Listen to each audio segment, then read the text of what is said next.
Hey, Big Scuba, Scuba Crazy, Blue Skidoo, all that. I ain't gonna lie. I really just wanted to record something. Plus, I'm eating, and I just wanted to be on my computer. But a lot of times, a lot of my videos on my reaction channel, it's just me recording something that I was gonna watch anyway, and I might as well record to it because why not? House Party, one of my favorite movies. You know what I'm saying? And I like watching videos of, oh, you might not notice this sometimes, or I really like watching videos of people how to grow your channel in 2 weeks. Like I feel like even when I blow up, I'm still gonna watch videos just to see different people mindsets and ideas that they come up with and stuff like that. But I definitely love watching stuff like about my favorite movie, like the movie Friday. It's like you find out something new every time you watch it. Like for a while, a lot of people didn't know when Ebony or what's her name, Joy. Joy kept calling Craig. It was another dude in the bed. Like while she on the phone with Craig saying whatever, whatever. You know what I'm saying? It's a whole dude in the bed. Like a lot of people didn't notice that. Then there's another scene when I think Hector and Smokey was smoking together, and it was a dude in the background. I guess he actually lived on that street, and he wouldn't go in the house, and they was like, "Fuck it, we just gonna have to record with him right here." You know what I'm saying? But stuff like that is cool to me. You know what I'm saying? And House Party, one of my favorite movies. And I guess weird facts you didn't know. I guess let's get into it. What's your favorite hood movie, black movie, whatever? All in the police. What? It's a driving me crazy with all this. All among yourself. You the one making all the noise. That's the wrong number.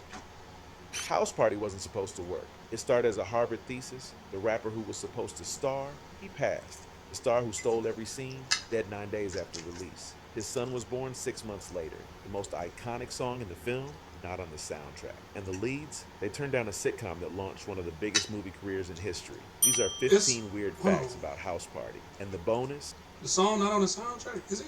I hope it's not quiet, because I can barely hear this shit. two rappers from started as a Harvard thesis. The rapper who was supposed to star, he passed. The star who stole every scene, dead 9 days after release. His son was born 6 months later. The most iconic song in the film, not on the soundtrack. And the leads, they turned down a sitcom that launched one of the biggest movie careers in history. These are 15 weird facts about House Party. And the bonus, two rappers from New York made comic book history before the credits even cooled. I'm gonna whip that high top fade off your head. Let's go. Number one, the movie started as a Harvard thesis film. That's when you did that film? The short film. Oh, the short Yeah, film. he It had was a student film first. Yeah, it was a student film first, yeah. House Party didn't start in Hollywood. He had a student film first. This film. What does that mean? That's when you did that film? The short film. Oh, the short Yeah, film. he It had was a student film before- first. Yeah, it was a student film first, yeah. House Party didn't start in Hollywood. It started in a dorm room. Harvard University, 1983. Reginald Hudden was a senior. He needed a thesis project. One night he heard Luther Vandross on the radio. Bad Boy / Having a Party. The song hit different. Hudlin thought about making a music video. Then he thought bigger, a whole movie. He wrote the script that same night, 20 pages. A 16-year-old kid sneaks out to a party against his father's wishes. Simple premise, universal stakes. The short film won. And I like this movie because, to my knowledge, it started and ended in one day. I think House Party's in one day. They just was up that whole day, whole night. Woke up in the morning, went to school, and it was all one day. You know what I'm saying? And I love that. Just like Friday, it was just Friday. And I love Friday because, you know, they in the hood, but everybody ain't just bad in the hood. Like, you know, they just used to chill on the porch, smoke. You know what I'm saying? That's what that was. Like, it's just a Friday, you know? And, you know, it's deeper than just that, you know? And a lot of people, I feel like a lot of white people don't be understanding the hood, or not even white people, just people that's not in the lower income areas. They don't be understanding. Like, they just think everybody a bad person that's over there. The whole time, it's like Craig and Smokey was just, they was chilling, regular people. They had a job. They was trying to get on girls, you know what I'm saying? Regular little stuff, you know, chilling. But they fun was just sitting on the block, maybe smoking 2 grams a day, chilling. All day, shit, we chilling. In first place, We ought to at the have them Black summer American nights. Cinema Society Awards. Summer days. $1,500 prize. It also won a Regional Student Academy Award. For a thesis project shot on a shoestring budget, that was validation. In 1987, the Hudlin brothers brought a feature-length screenplay to New Line Cinema. The studio passed, but one executive, Janet Grillo, saw something. When New Line changed its mandate to include more diverse films in late 1988, she pushed House Party into development. A Harvard thesis became a $2.5 million production. Sometimes the long shot pays off. Number 2, Will Smith and DJ Jazzy Jeff turned down the lead roles. Here's the twist nobody expected. House Party wasn't written for Kid and Play. It was written for DJ Jazzy Jeff and the Fresh Prince. I remember hearing about Before that. Independence Day, before Men in Black, before The Slap, he was supposed to be Kid. New Line wanted the duo because they already had leverage. In 1988, Jazzy Jeff and the Fresh Prince released A Nightmare on My Street, a novelty track. And Do y'all like that? Like, do y'all think House Party would have been what it was if it was them two? I could see it being okay. But I just feel like, I mean, I wasn't born when it came out, but Kid and Play, them doing it, you know, was that their first movie? I'm not sure. I don't know. I don't know if they was rapping before that. But I don't know. It just worked out. Or did they pick them because they couldn't get Will Smith in them? And were Kid and Play that big? I don't know if they're as big as Will Smith and Jazzy Jeff. I don't know. But you know, I wasn't born in the 80s. But do y'all like that idea? Like, would it have been cool? It probably would have been cool to see. We probably would have messed with it just because it's them two. You know, Fired never by the know. Nightmare on Elm Street franchise. Problem was, they never cleared the rights. New Line owned that franchise. Lawyers got involved. The settlement required Smith and Towns to appear in a New Line production. House Party was the ask. But Reginald Hudlin refused to cast anyone under legal duress. If they didn't want to be there, he didn't want them. That's Jazzy a Jeff fact. and the Fresh Prince passed. That's real Their shit. manager, Herbie Lovebug Azor, had another duo in mind. Two guys from Queens with energy to spare. Kid and Play walked through the door, Will Smith left open. Number 3, Kid and Play turned down the show that became Fresh Prince of Bel-Air. What? Television deal at NBC before I didn't know Fresh that. Prince. This is House black. Party made Kid and Play untouchable. $26 million.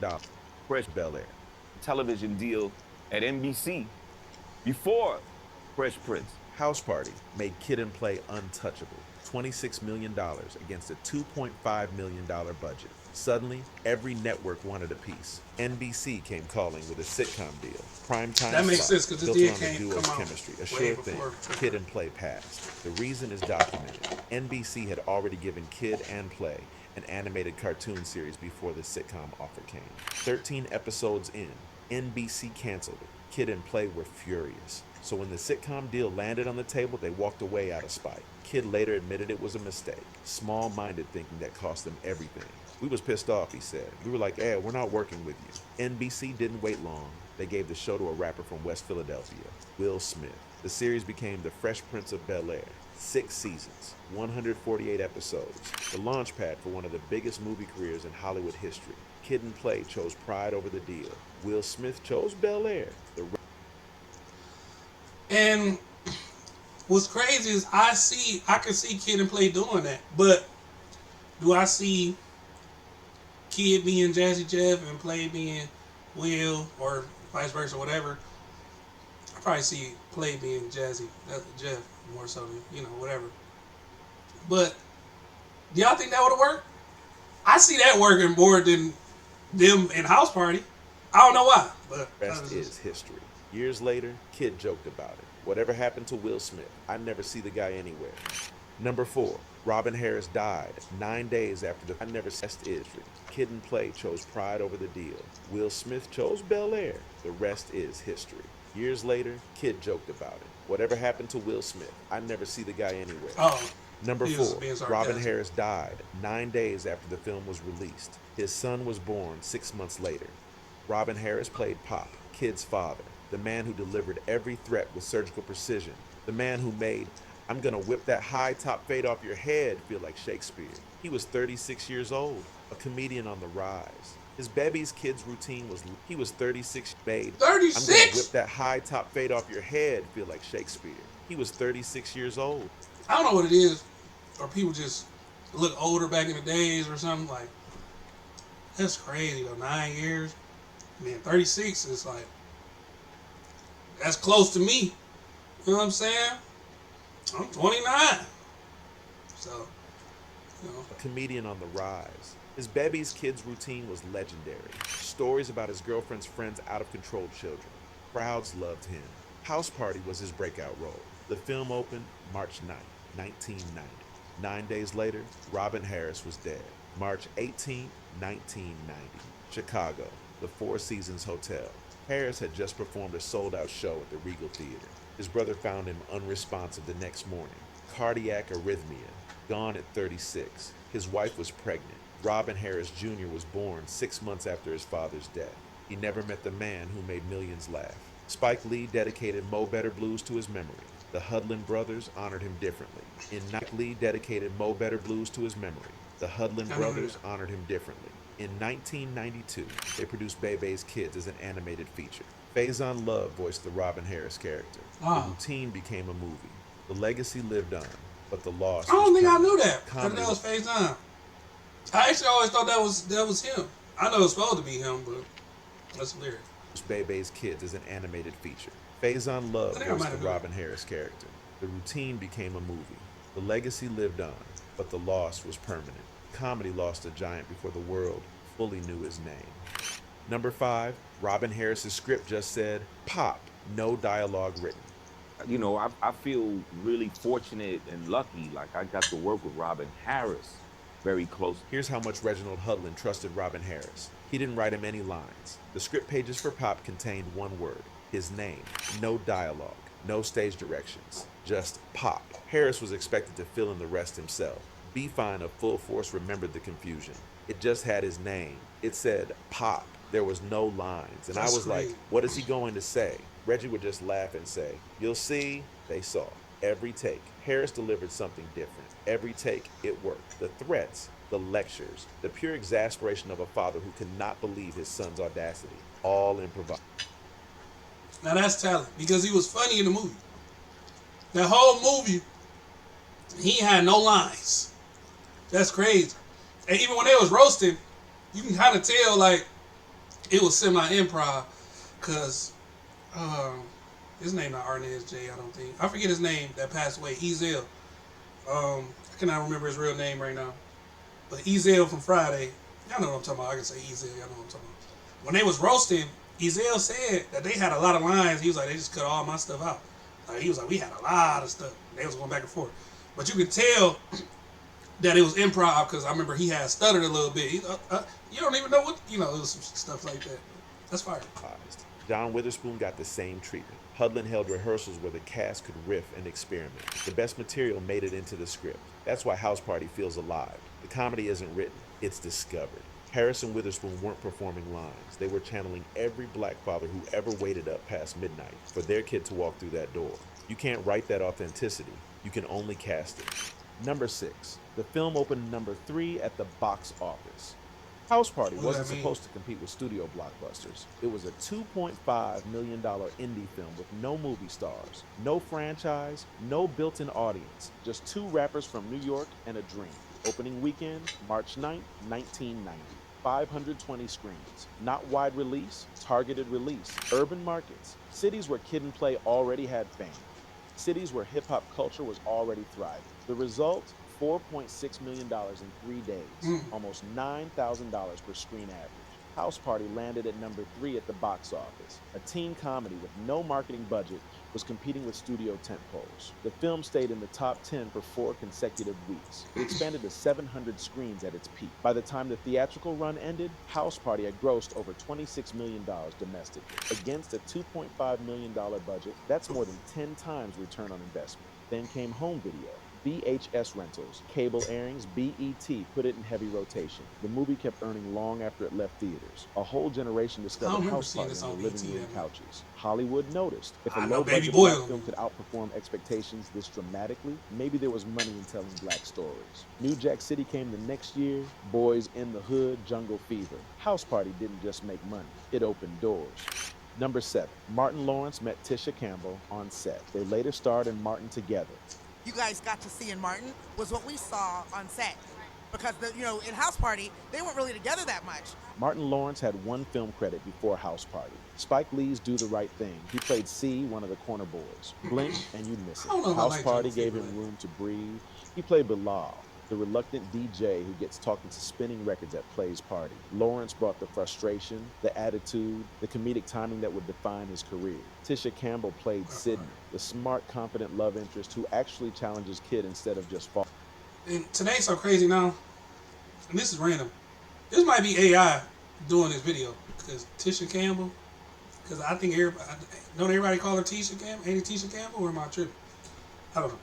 I just thought I always get her and Taraji P confused for some reason. I don't know why. For him. She brought warmth and edge in equal measure. They met on set, two young actors figuring it out. Neither knew what was coming. 2 years later, Fox launched a sitcom called Martin. Lawrence played a Detroit radio host. Campbell played his girlfriend Gina. The show ran 5 seasons and 132 episodes. It became Alright, Martin or Fresh Prince, which I like better? I'm a Fresh Prince person. I know most people's Martin.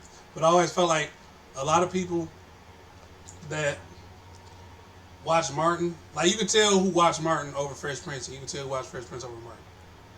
Like, y'all get what I'm saying? Like, you can tell who watched what. Like, I feel like people personalities showed in what they watched. I don't know. I always thought that. Like, you could look at somebody and be like, oh, you watch Martin, don't you? Over Fresh Prince, like, if that was the question. Became one of the defining black sitcoms of the 1990s. You Go Girl entered the American vocabulary. House Party was the audition. Martin 90s. You Go Girl entered the American vocabulary. House Party was the audition. Martin was the payoff. One low-budget teen comedy created a partnership that shaped a decade of television. Number 8, the iconic dance-off song wasn't on the soundtrack. The dance battle is the heart of House Party. Kid and Play versus Sydney and Shireen. 4 people, 1 kitchen, pure choreography. The song playing during that sequence, Ain't My Type of Hype by Full Force. It's the track everyone remembers. The beat that launched 1,000 wedding receptions. Oh, and Full Force is the people that that were in the movie. What's up? Recreations. Here's the problem. It's not on the official soundtrack album. Full Force finished the song after the soundtrack was already completed and sent to press it. The album. Full Force finished the song after the soundtrack was already completed and sent to press it. The timing didn't line up. So the most memorable musical moment in the entire film exists only in the film itself, not on the album bought to relive the experience. Didn't matter. Ain't My Depressing. The timing didn't line up. So the most memorable musical moment in the entire film exists only in the film itself, not on the album fans bought to relive the experience. Didn't matter. Ain't My Type of Hype became one of Full Force's biggest hits anyway. The movie did the marketing. Every time someone watched House Party, they heard that track. Every time they tried to find it on the soundtrack, they couldn't. So they bought the Full Force album instead, Accidental Genius. The song that wasn't on the soundtrack outsold the songs that were. Number 9. Full Force rewrote their villain characters to be funnier. So Reggie Hudlin, the director, one of the producers, he used to, it was his idea, it was his Harvard thesis that he turned into a full-length feature script. Stab, Pee-wee, Zilla, the 3 bullies who terrorized Kid throughout the film, chasing him through the streets, crashing the party, catching beatings from the cops. They were played by Paul Anthony, Bow-Legged Lou, and B-Fine, the members of Full Force. Before House Party, they were known as producers and songwriters. They'd worked with Lisa and Cult Jam, UTFO, James Brown. Studio guys, not actors. Reginald Hudlin cast them anyway, and then he let them rewrite their own characters. The original script had Stab, Pee-wee, and Zilla as straight villains, menacing, one-dimensional. Full Force pushed back. They wanted comedy, they wanted personality. During rehearsals, they improvised bits and added jokes. Hudlin incorporated the best material into the shooting script. The again moment in the cafeteria fight, improvised. Pee-wee telling Zilla to pause before throwing another punch, then yelling, again, where's this party? That was Bow-Legged Lou, riffing on set. B-Fine gave Hudlin credit. He was like a great coach who had great players, and he knew it. He knew how to let them freestyle and pull them back in. The bullies became fan favorites, not despite being funny because of it. Number 10, Kid and Play didn't get paid much for House Party. Early today, where he said they got $5,000. Right. The movie made $26 million. Kid and Play didn't see most of it. Kid broke it down in an interview years later. House Party had a $2.5 million budget, first-time director, first-time leads. Nobody knew if the thing would work, so the contracts reflected the risk. Kid confirmed the pay wasn't a lot. He collected regular paychecks on Fridays during production. Nothing fancy, nothing life-changing, just enough to get by while making a movie that might never find an audience. The studio didn't expect the film to explode. Nobody did. so they didn't lock the cast into sequel options. No back-end deals, no future guarantees, just flat payments for work on a low-budget indie that could easily flop. Then House Party became a phenomenon. 10 times its budget at the box office, cultural landmark. Suddenly Kid and Play had leverage. When sequel negotiations started, the dynamic flipped. Kid described it simply. They ganked the studio. House Party 2 came with real money. House Party 3 even more. The franchise belonged to them now. The studio had no choice but to pay. But that first check, the one for the film that started everything, it never matched the legacy. Welcome to the industry. Number 11. The Hudlin brothers played the burglars chased by the dog. Directors love cameos. Hitchcock did it. Spike Lee does it. The Hudlin brothers did it too. They just made themselves look ridiculous in the process. Watch House Party closely. There's a scene where two burglars try to break into a house and get chased out by a dog. That's funny. Those burglars? Reginald and Warrington Hudlin, director and producer, running. I'll never do it, but if I was directing a movie, I'm throwing myself in there too somehow. I'm staying in the background, just like how Ed Boon was in the Mortal Kombat movie. I ain't mean to spoil that if y'all ain't see it. Whatever, like, I'm throwing myself somewhere in there. Like, if I do a YouTube video, like a big thing, I'm putting myself in the background or something. It's my video, you know what I'm saying? So I get For their lives from a barking mutt they probably hired. It's a blink and miss it moment. No dialogue, no close-ups. Just two brothers getting humiliated on screen in their own movie.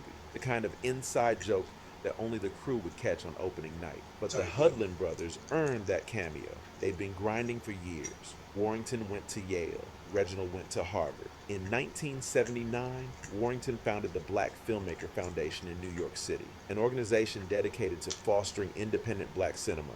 When Hollywood wouldn't, the BFF helped distribute early work by Spike Lee, Charles Burnett, Julie Dash, before Do the Right Thing, before Daughters of the Dust. The foundation was building infrastructure for a movement that didn't exist yet. House Party was the payoff. Two brothers from East St. Louis, Illinois, running from a dog in their own movie. They'd earned every second of screen time. Number 12. The film won awards at Sundance before it even hit theaters. House Party premiered at the Sundance Film Festival on January 20th, 1990.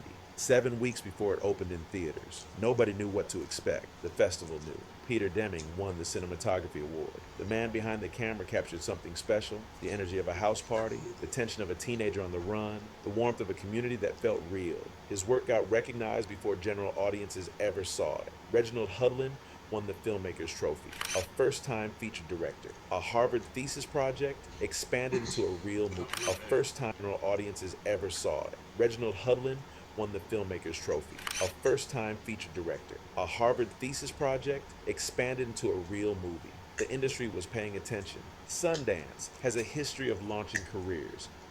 Lies and Videotape had won the year before. Steven Soderbergh went from unknown to auteur overnight. House Party followed that template. Critical validation first, commercial success second. When the film opened on March 9th, 1990, it had momentum. Reviews were strong. Word of mouth was stronger.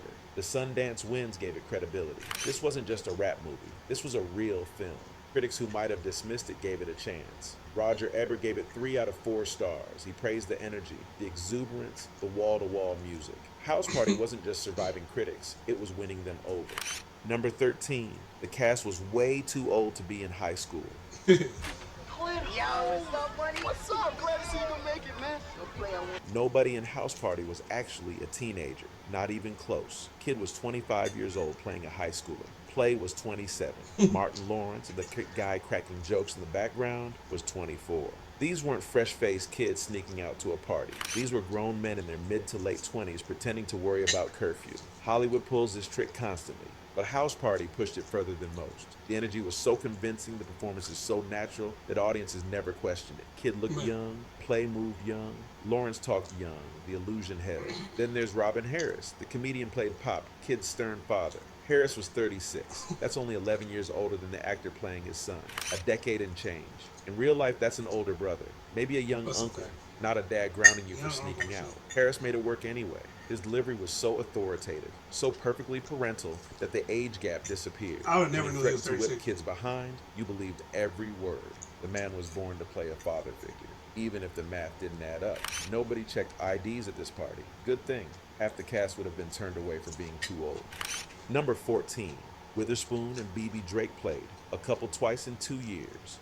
House Party gave John Witherspoon a small but memorable role as the neighbor driven half crazy by the noise next door. It was a bit part, a scene stealer, the kind of performance that makes you wonder why the camera ever looks anywhere else. 2 years later, director Reginald Hudlin came back. Same director who made House Party. Harry! This time he was making Boomerang, the 1992 Eddie Murphy romantic comedy with one of the deepest ensemble casts of the decade.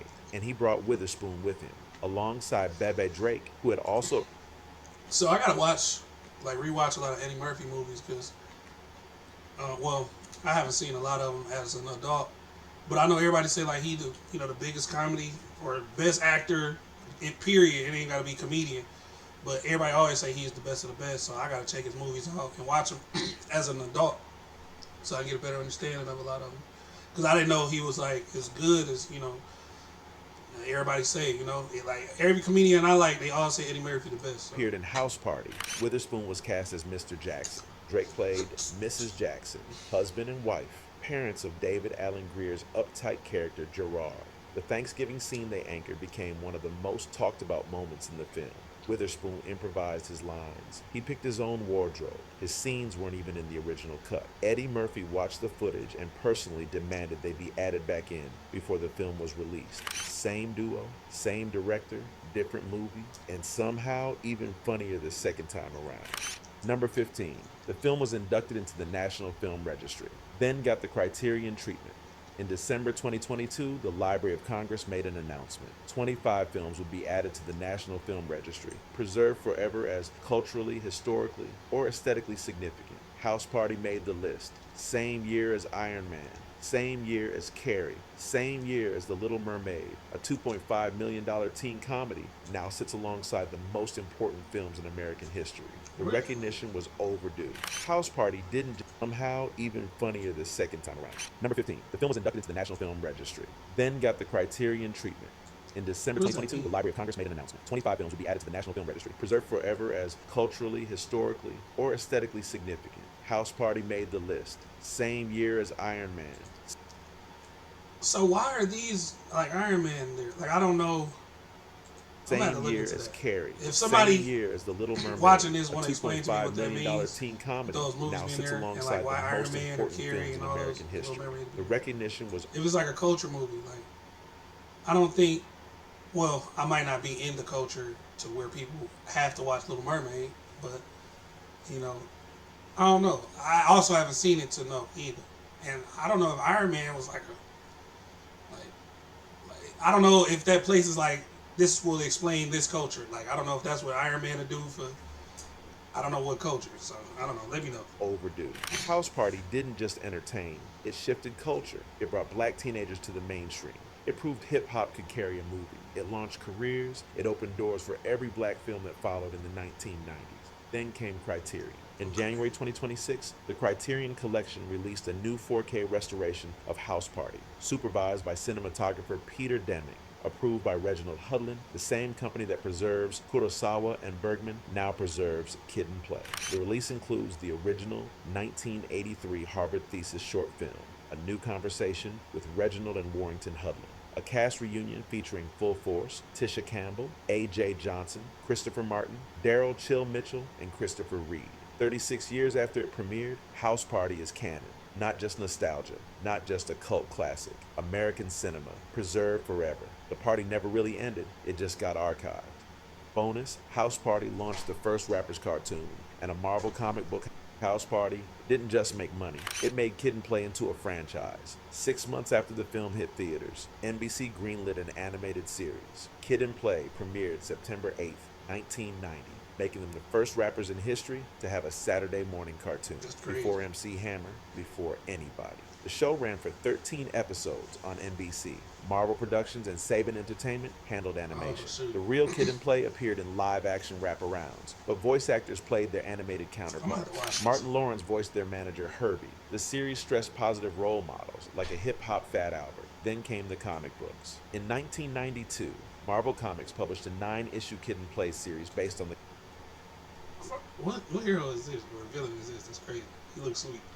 But imagine Kid and Play in Marvel vs. Capcom? Come on, bro. It's cartoon, written by Dwight Coy That'd with be art by crazy. Chuck Frazier. The duo went from Harvard Thesis Film to the same publisher as Spider-Man and the X-Men. One movie, one cartoon, 9 comic books. House Party turned 2 rappers from New York into a multimedia empire, 2 years before Will Smith became the Fresh Prince. House Party wasn't a studio production. It wasn't a blockbuster. It was a Harvard thesis with a $2.5 million budget and 2 rappers nobody knew. Critics loved it, audiences packed theaters, and a generation learned how to dance from a kitchen showdown that wasn't even on the soundtrack. Will Smith passed on the lead. Kid and Play passed on Fresh Prince. The careers zigged when they should have zagged. But the movie? The movie landed exactly where it needed to.